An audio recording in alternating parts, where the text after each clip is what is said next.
Hello guys, this is Dr. Vikesh Sharma. You are welcome to this video channel Ganesh Chetu. Here in this video lecture we will discuss about conditional probability. कि ये conditional probability होता क्या है, इसको कैसे find out करते हैं, एक एग्जाम्पल के थ्रू हम इसको समझेंगे. ठीक है.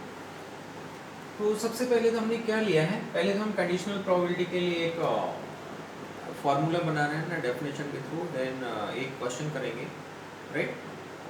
तो late E1 and E2 are two events. E1 and E2 are two events in a same sample space S. एक sample space S है, उसी sample space S पे E1 and E2 are two events हैं. And if condition क्या है कि P1 is not equal to 0 and P2 is not equal to 0. ये भी हम मान सकते हैं दोनों कंडीशन में, है ना, कि भैया, और ऐसे हम बोल सकते हैं कि E1 and E2 are not an impossible event. P1 is not equal to 0 का मतलब क्या है कि P1 is not an impossible event. और similarly P of E2 is not equal to 0 means that E2 is also not an impossible event. ठीक है, तो E1 E2 impossible event नहीं है. Then the probability of the occurrence of the event E2, then the हम क्या find out करने जा रहे हैं, probability of the occurrence of the event E2, right, after the occurrence of E1. पर condition क्या है, condition is given probability of the occurrence of the event E2 after the occurrence of E1. इसका मतलब क्या है कि E1 has already occurred. E1 has already occurred. पहले ही occurrence हो चुका है किसका, E1 का, right? और E1 is given. और ऐसे भी बोल सकते हैं, हम क्या बोल सकते हैं कि E1 is already given, right? So then the probability of the occurrence of the event E2 after the occurrence of E1, or E1 has already occurred or E1 is given. So the probability of the occurrence of the event E2 after the occurrence of E1 is called the conditional probability of the event E2. Is called the conditional probability of the event E2, right?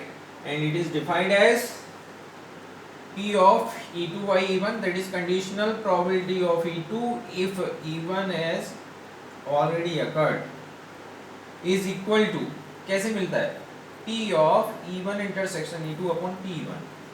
और ये इसके equal भी मिलेगा आपको, this is equal to this. कैसे, तो ये हो जाएगा N of E1 intersection E2 upon N E1, क्योंकि P1 इंटरसेक्शन E2 का मीनिंग क्या है, P1 intersection E2 is equal to, अगर हम इसको ओपन करेंगे तो ये हमें मिलेगा N E1 intersection E2 upon NS. तो ये न्यूमरेटर की वैल्यू मिली.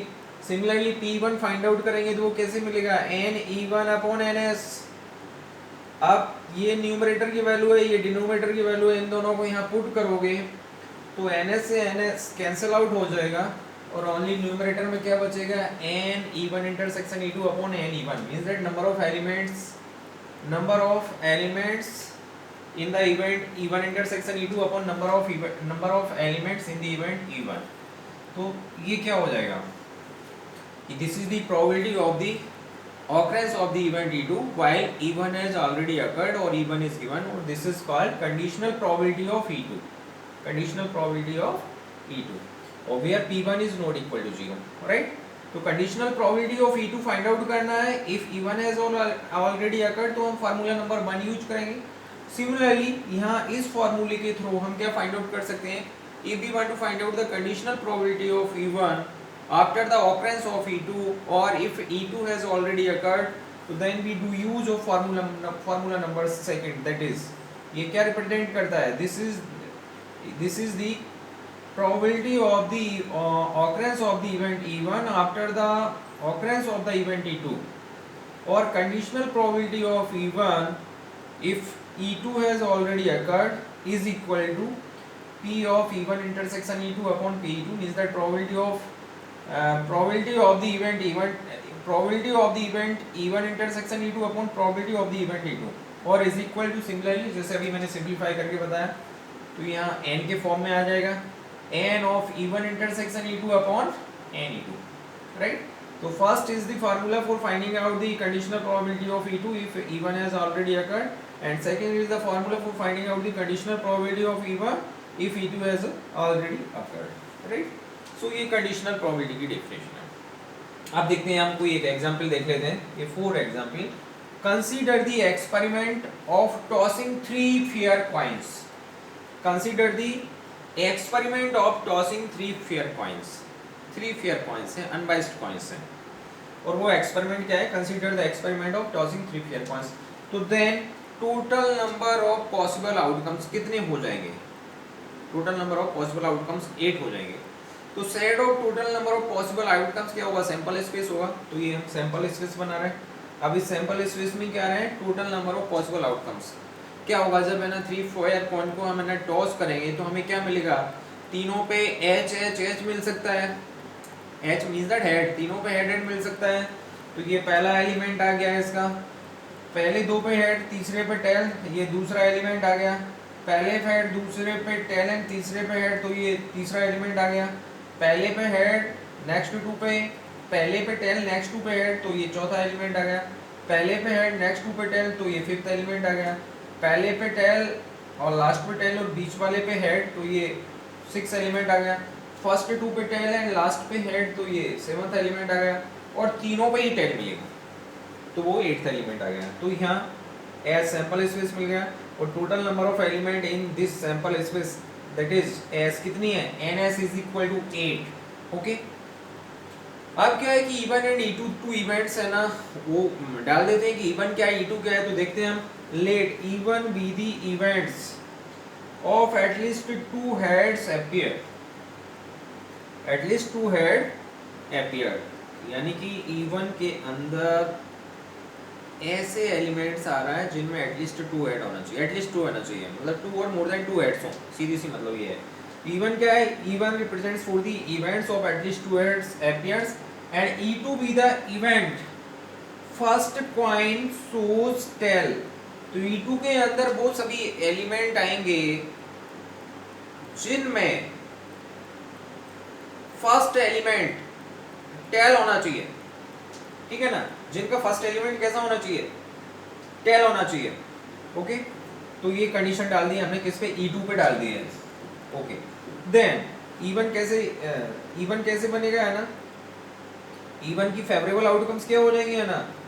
तो set of all favourable outcomes of getting at least 2 heads appear क्या हो जाएगा? वो इवन हो जाएगा। तो इवन के अंदर कौन कौन से एलिमेंट आएंगे? इवन इज इक्वल टू, हमने बोला एटलीस्ट 2 हेड्स, तो 3 हेड्स भी इवन के अंदर आएगा।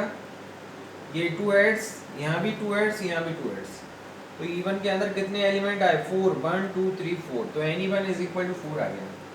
यानी इवन के अंदर वो सभी एलिमेंट आ रहे हैं जिनमें कम से कम 2 हेड आ रहे हैं ना, और 2 से ज़्यादा भी आ रहे हैं तो भी आए। एटलीस्ट 2 का बोला हुआ है, ये 3 हेड वाला एलिमेंट भी इवन के अंदर आएगा। नेक्स्ट, अब E2 पे हमने कंडीशन ये डाली है कि E2 be the event first coin shows tail. First coin पे तो टेल होना मस्ट है, लास्ट के 2 पे कंडीशन नहीं है। फर्स्ट कॉइन पे क्या आना चाहिए? टेल आना चाहिए। तो E2 पे देखो वही सभी एलिमेंट जिनके फर्स्ट कॉइन पे टेल आएगा, तो यहाँ टेल और लास्ट 2 पे हेड आ गया।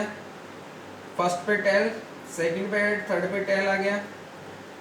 फर्स्ट पे टेल, सेकंड पे टेल और थर्ड पे हेड आ गया, और तीनों पे टेल आ गया। तो E2 के अंदर भी कितने एलिमेंट आ गए? 1 2 3 4। Ne2 इज इक्वल टू कितना हो गया?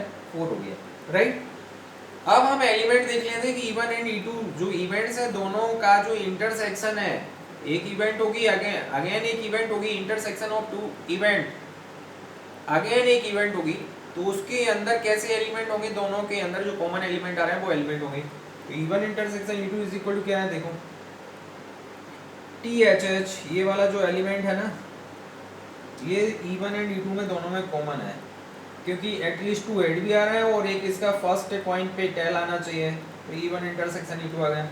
Number of elements in this event E1 intersection E2 is equal to 1। Okay, तो अभी तो हमने E1 E2 and E1 intersection E2 जो इवेंट्स हैं उनका सेट बना लिया, और number of elements in E1 E2 and E1 intersection E2 find out कर लिए। अब उसके बाद हम कंडीशनल प्रोबेबिलिटी फाइंड आउट करने के लिए जा रहे हैं। क्या है कि कंडीशनल प्रोबेबिलिटी ऑफ E1, और we are going to find out the probability of the occurrence of the event E1 if E2 has already occurred। तो P E1 by E2 की वैल्यू फाइंड आउट करने के लिए जा रहे हैं यहाँ से, P E1 by E2।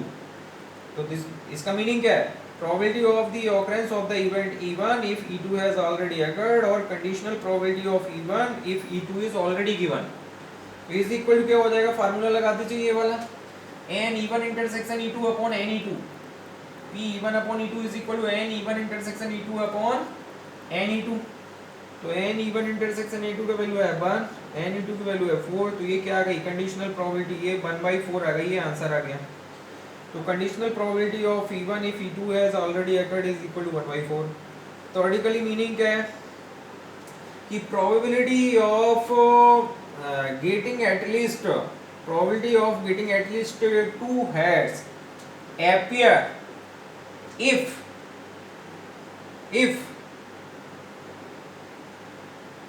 first coin shows tail if first coin shows tail right if first coin shows tail or E2 has already occurred इसका थ्योरेटिकल मीनिंग ये हुआ है कि ऑलरेडी E2 का क्या है ऑकरेंस हो चुका है E2 हैज ऑलरेडी अकर्ड तो P1 upon E2 is equal to और conditional probability of E1 is equal to क्या आ गई 1/4 हो गई right similarly we can find out ना P2 by E1 that is conditional probability of E2 if E1 has already occurred or E1 has already given okay तो ये conditional probability